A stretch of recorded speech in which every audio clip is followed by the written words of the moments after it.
और इसी बैलेंस के साथ ये विस्तार भी होता है कि जैसे जैसे हमें फिर ये एहसास होगा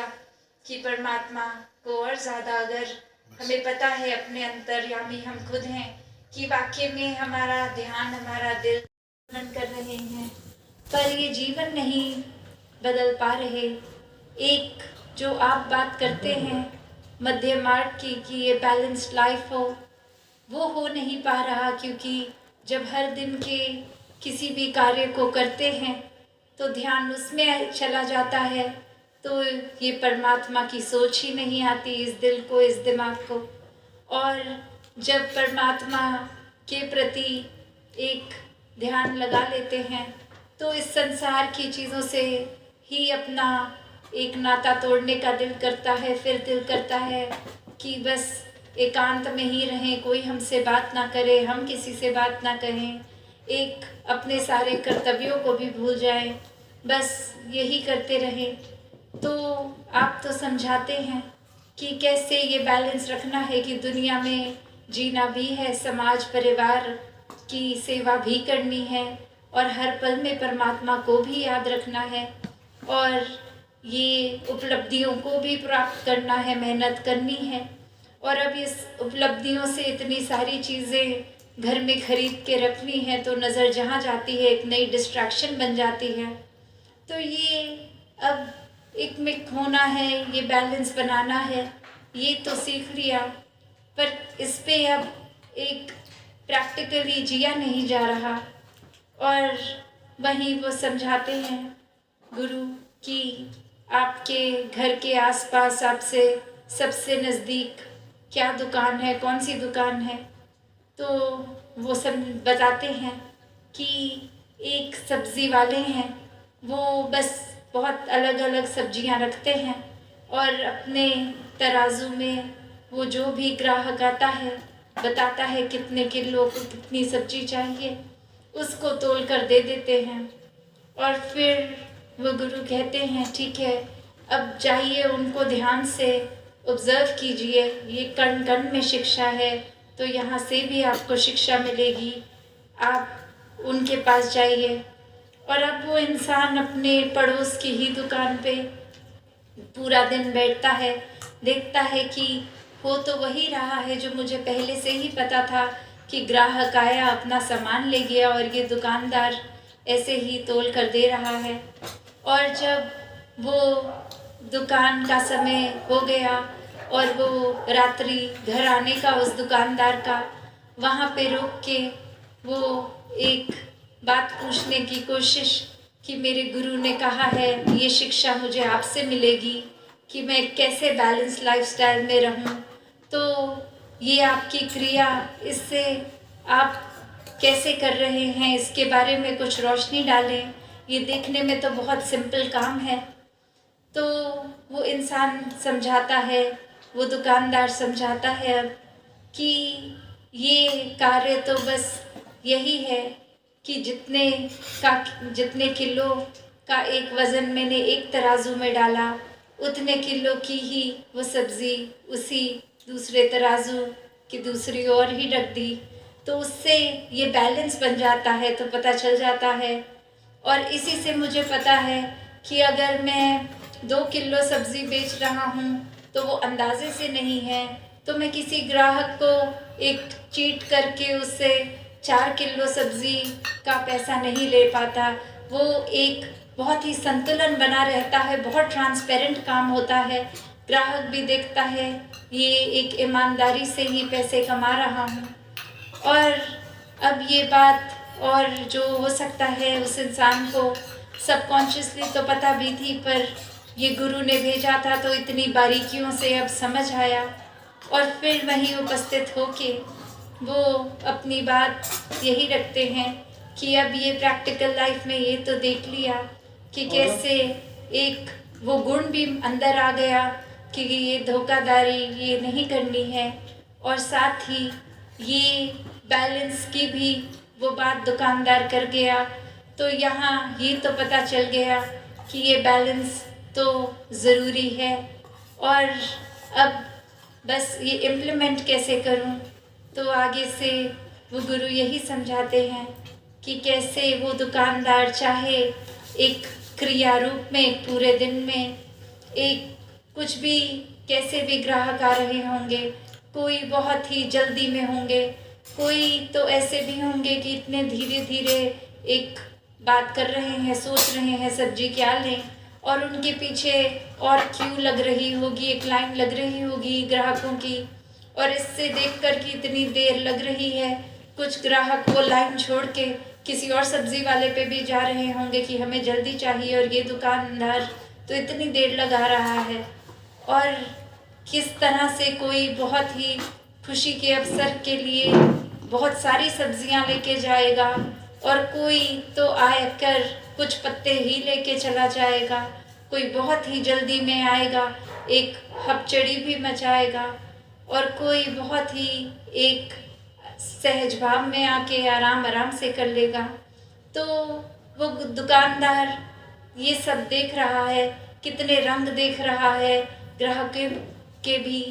पर वो तो वही कार्य सहजता में करता जा रहा है कि जिसने अपनी रिक्वायरमेंट बोली उसको उतना उतना तोल कर देकर उससे पैसे ले लिए। तो बात वही कि ये एक अपने स्वभाव को अपने ग्राहक के स्वभाव जैसा पल पल में नहीं बदल रहा, ये बहुत ही स्थिर होने की निशानी। और जो व्यक्ति इस परमात्मा को जीवन में धारण कर लेता है इस ब्रह्म ज्ञान से, तो फिर कोई भी उथल पुथल हो, कोई इरिटेशन नहीं आती, कोई भारी चीज़ या कोई इंसान हमारे साथ कैसा है, उस चीज़ पे हमारा उस तरह से बिहेव करना डिपेंड नहीं करता। कि कोई अगर जल्दी में आया तो दुकानदार ने भी उतनी ही जल्दी से नहीं दिया, उसने अपना पूरा प्रोसेस को फॉलो किया, और देर उसने उतनी ही लगाई जितनी वो किसी और ग्राहक के साथ लगाए। और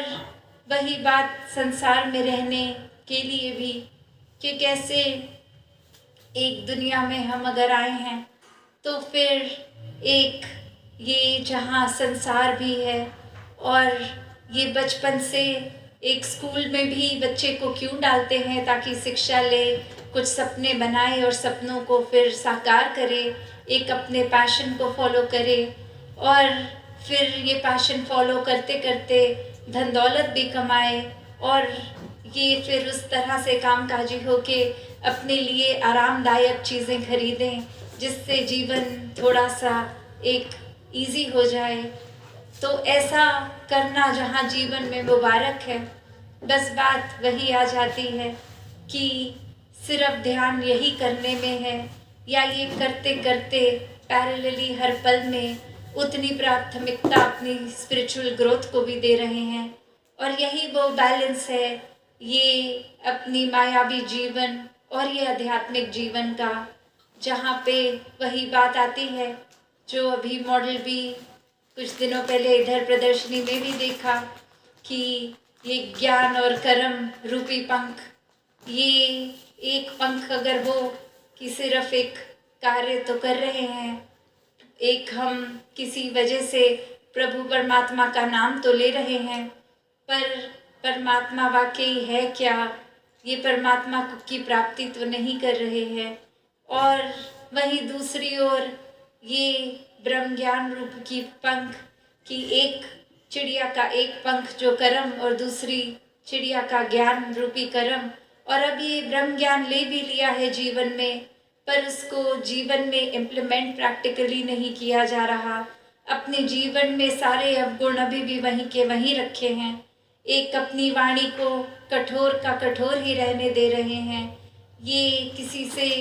मधुर स्वभाव अपने अंदर नहीं ला रहे, किसी से प्यार से बात नहीं कर रहे। तो ब्रह्म ज्ञान जीवन में आने के बावजूद भी ये उड़ना कहाँ संभव होगा।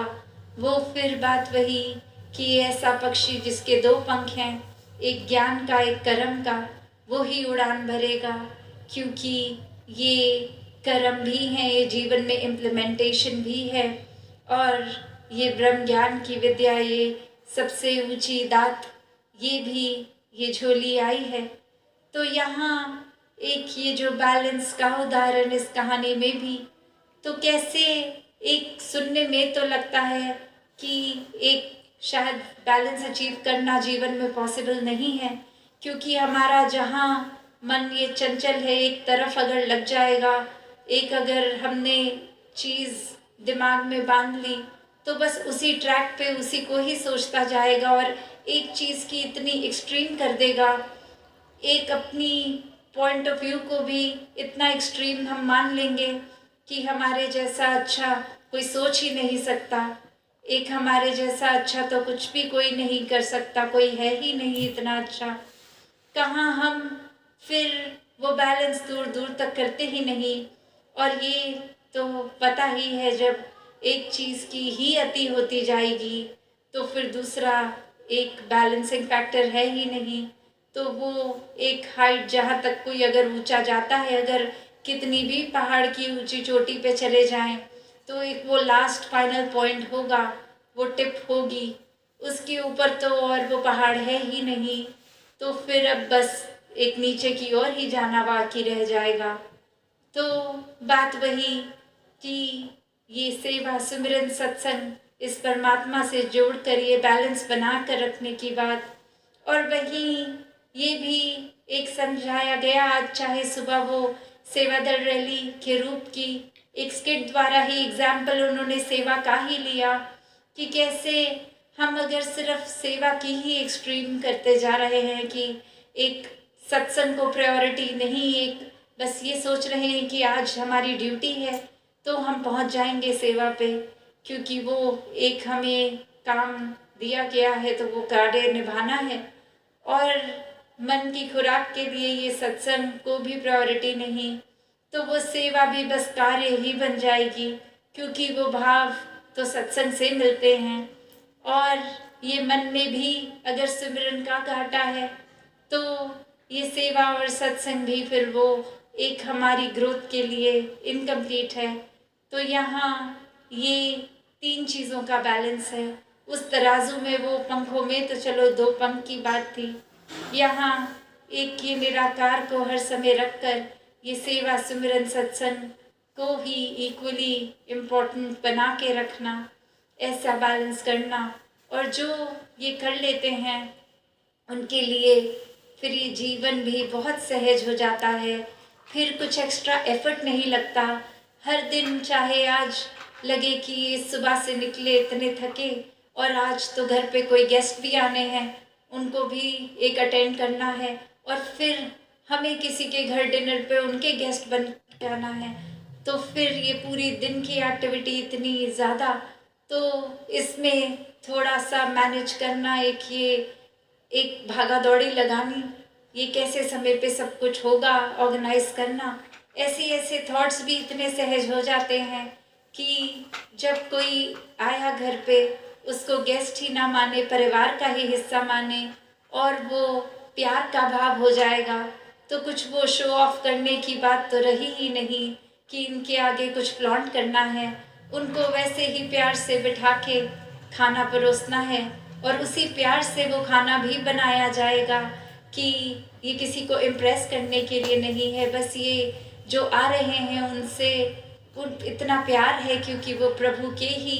बनाए गए हैं। और अब जब वो बात आ जाती है तो वही प्यार से खाना बनाया गया, खिलाया गया, और फिर आगे किसी और के भी घर जा रहे होंगे तो वही प्यार लेकर जाएंगे कि आप कोई बात नहीं, आप बैठिए, आपका चाहे घर है पर हम मेहमान होकर भी आप बताइए क्या लाना है, हम खुद लेके आएंगे किचन से। तो ऐसे भाव भी संतों के हो जाते हैं कि आप सारा ये थकावट अपने हिस्से लाने कि हम चाहे आपके घर मेहमान बन के आए हैं पर हम हैं तो सेवादार ही, तो जो भी है ये मिलजुल के निभा लेते हैं। तो बात वही कि कैसे इस जीवन में फिर अपने ऊपर ही है कि एक बेकार में ही हर छोटी से छोटी चीज़ का भी स्ट्रेस बना के रखना है, या इस परमात्मा में इतने एक में खो जाएं कि कौन सी चीज़ हो के निकल भी गई वो कुछ लगी ही नहीं बड़ी, एक बहुत ही हवा के झोंके की तरह आई और गई। और कैसे फिर ये बैलेंस भी बना रहता है कि वो काम भी सारे हो गए, वो प्यार में, भक्ति में रहता हुआ मन एक अपने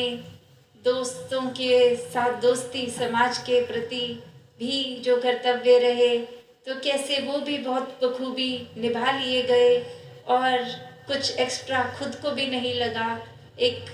जैसे एक कोई पूरे दिन अगर कुछ नहीं भी होता करने में तो भी दिल वही महसूस कर रहा था, या फिर कोई दिन जो पूरी तरह से जैम पैक्ड है कि फुर्सत ही नहीं सांस लेने की, उसमें भी ये दिल दिमाग उतने ही रिलैक्स्ड। तो बात वही कि जो वाक्य ही इस परमात्मा के आश्रय रह लेते हैं, वो हर पल को इतना हल्का फुल्का बना लेते हैं कि ये पता ही है कि कैसे ये परमात्मा जो कर रहा है इसी के ही एक शुक्राने भाव में रहें। तो बहुत ही, चाहे उस समय हमें लगेगा कुछ ठीक है नहीं है,